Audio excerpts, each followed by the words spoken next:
Dos vários processos de construção que nós tínhamos falado, resulta que nem sempre é trivial construir um objeto extenso que, a partir de um bloco de metal, se possa subtrair de modo facilmente de modo a obter o objeto que nós queremos.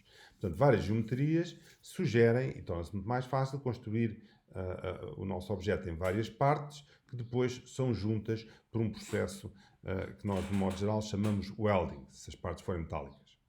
Ora bem, este welding baseia-se essencialmente no aquecimento da interface entre as duas peças a ser welded ou soldadura, a ser soldadas, e em inglês, não sei bem os nomes em português, mas há uma distinção importante, que é o welding e o brazing. Portanto, trata-se de um processo que envolve sempre a fundição de materiais. E chama-se brazing se, portanto, eu tenho material da peça A, da peça B e de um outro que é adicionado, e nós chamamos brazing a um processo em que o material que é adicionado tem um ponto de fusão muito mais baixo que o da peça A e da peça B, e, portanto, é esse metal que vai ser fundido, e esse metal, quando líquido, vai-se pôr nos interstícios, digamos, no intervalo entre as superfícies, e quando, portanto, deixa de estar fundido, quando consolida, passa a funcionar como a ligação entre as duas partes metálicas. No caso do welding, existe um processo, tipicamente o processo pode envolver descargas elétricas. Uma descarga elétrica entre dois elétrons a potencial diferente é uma transferência de energia. Pode envolver queimadura, portanto pode corresponder a gases que são queimados e, portanto, cujo ponto a temperatura atingida é também superior ao desejado para fundir os materiais, e em última análise pode também ser feita em fornos, embora em fornos se trate normalmente mais do brazing. Então, a diferença para o welding é que o welding são processos em que as próprias partes A e B são fundidas também. Portanto, a temperatura a que se dá o processo é tal que o material adicionado, o material A e o material B, são juntos por um processo que envolve a fusão dos três materiais.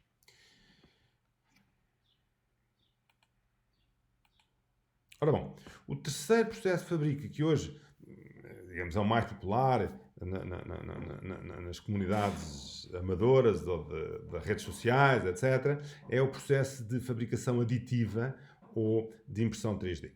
Portanto, o processo de fabricação aditiva resulta do facto de podermos levar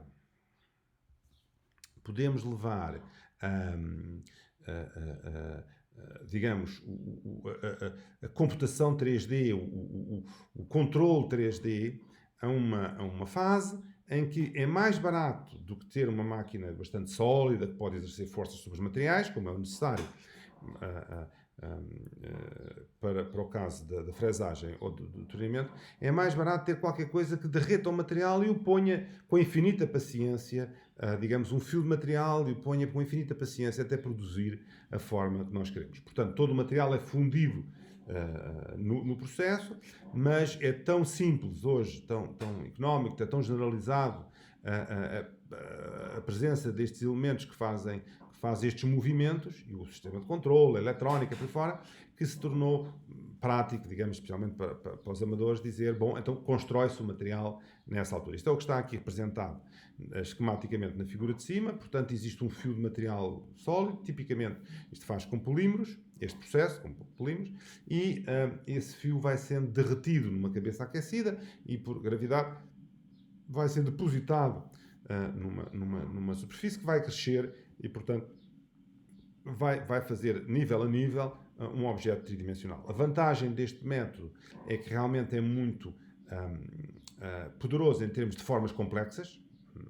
Pronto, há umas limitações, mesmo assim eu estou quase numericamente a definir cada um dos cortes da superfície, portanto posso fazer formas muito complexas. A grande dificuldade deste método é que todos os pedaços do material, duas grandes dificuldades, todos os pedaços de material têm que ter uma espessura depositado tem que ter uma espessura parecida, o que significa que tanto o interior do material quanto a superfície têm que ser feitos com a mesma espessura. Se eu quero uma superfície, esse aqui é um líquido, portanto é um líquido que vai ter. Se eu quero ter uma superfície bastante bem definida, eu tenho que ter esse líquido posto com uma camada extremamente fina. Se eu tiver uma coisa, um líquido, digamos, uma fusão de líquido em grande quantidade, aquilo vai se espalhar e, portanto, não fica bem definido.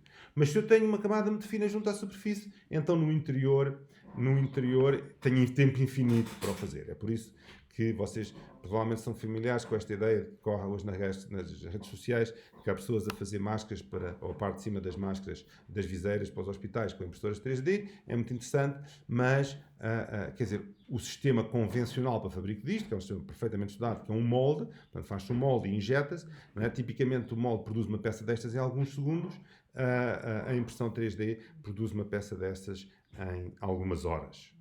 E, portanto, pronto, esta, não é? Vamos desmistificar um bocadinho. A impressão 3D é o que é, geralmente está associada a uma coisa chamada prototipagem, que eu tive uma ideia, não vale a pena para essa ideia estar a produzir um molde, estar a produzir uma coisa muito complexa, e, portanto, posso esperar 3 ou 4 horas para ter uma visualização daquela ideia. Para isso, é uma técnica extremamente poderosa, não é uma técnica de fabrico geral. Esta fabricação 3D, que normalmente, como digo, é muito, digamos, popular entre polímeros, também se pode aplicar a peças metálicas e é aplicada hoje para algumas indústrias a peças metálicas cuja forma é muito complexa, de uma maneira diferente, que é por sinterização, ou seja, eu tenho o meu metal num pó e vou fazer incidir sobre a superfície desse pó um laser que o vai fundir.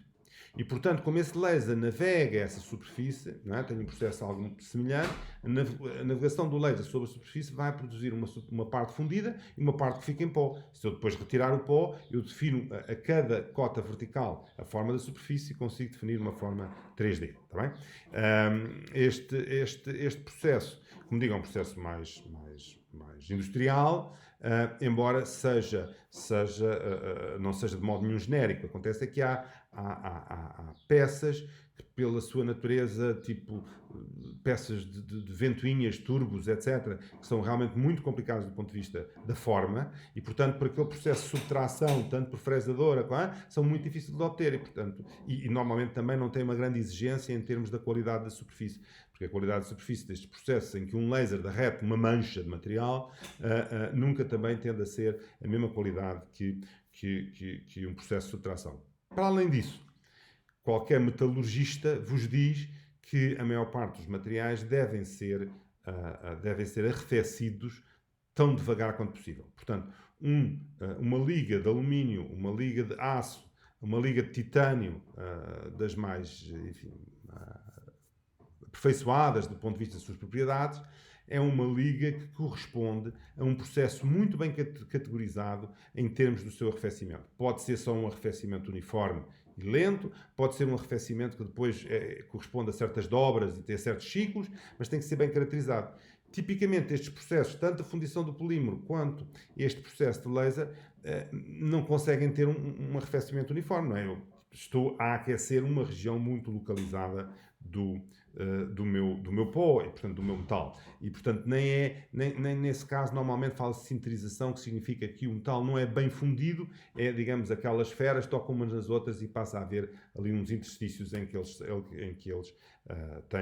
têm são fundidas. Portanto, o material, de alguma maneira, não fica com as mesmas propriedades metalúrgicas do que materiais que são maquinados a partir de um bloco. Tá bem? Portanto, é só para pôr isto em percepção. Em perspectiva, este processo realmente hoje é muito em voga. As pessoas, digamos, olham para o futuro e dizem vai ser tudo maquinado por impressão 3D, portanto, chamado fabricação aditiva, eu estou a adicionar material, oferece uma certa ilusão de que os processos de fabrico são centralizados, podem ser totalmente descentralizados, mas tem que ser tomado com alguma equidistância.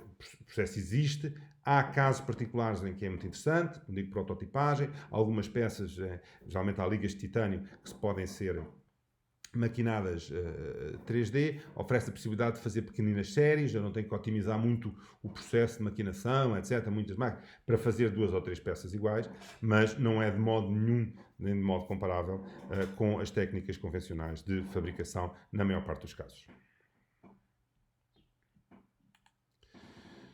Ora bem, chegados aqui, eu vou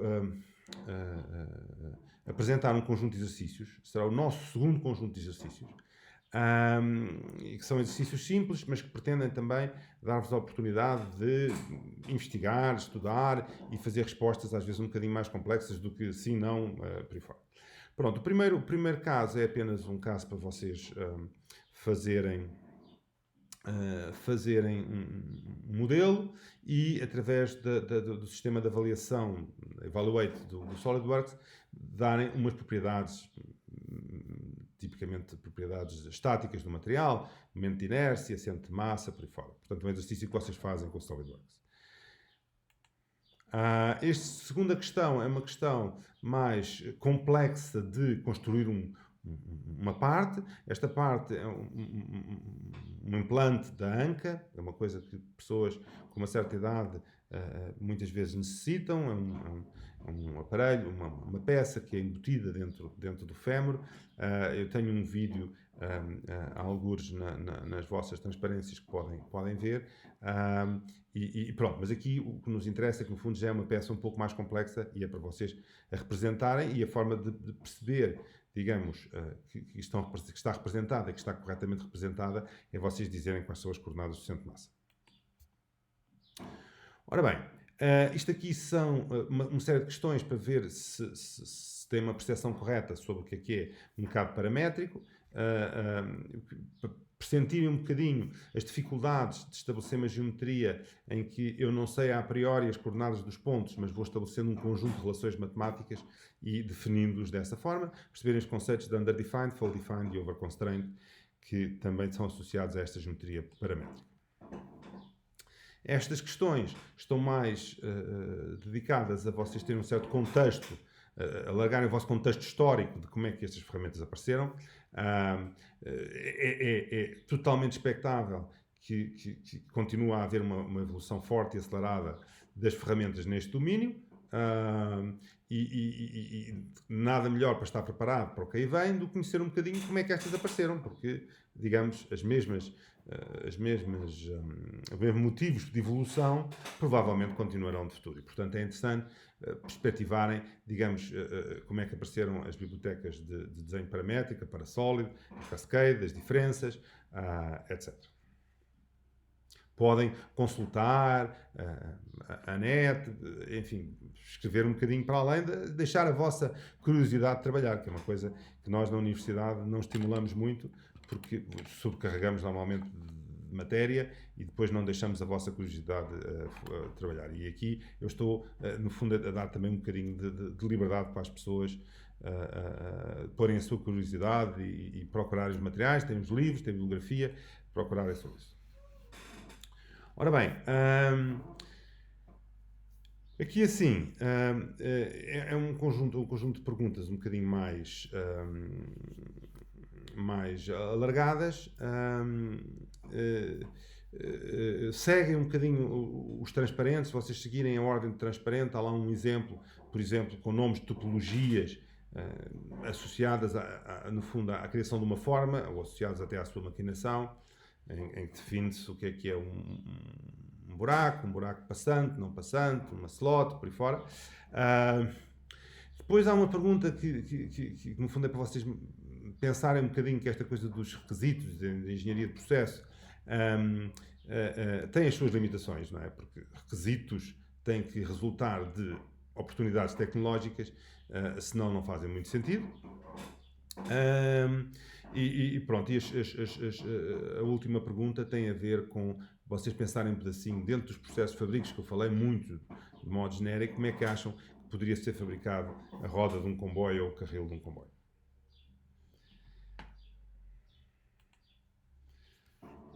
Pronto, diferenças entre welding e brazing e umas perguntas sobre maquinação aditiva.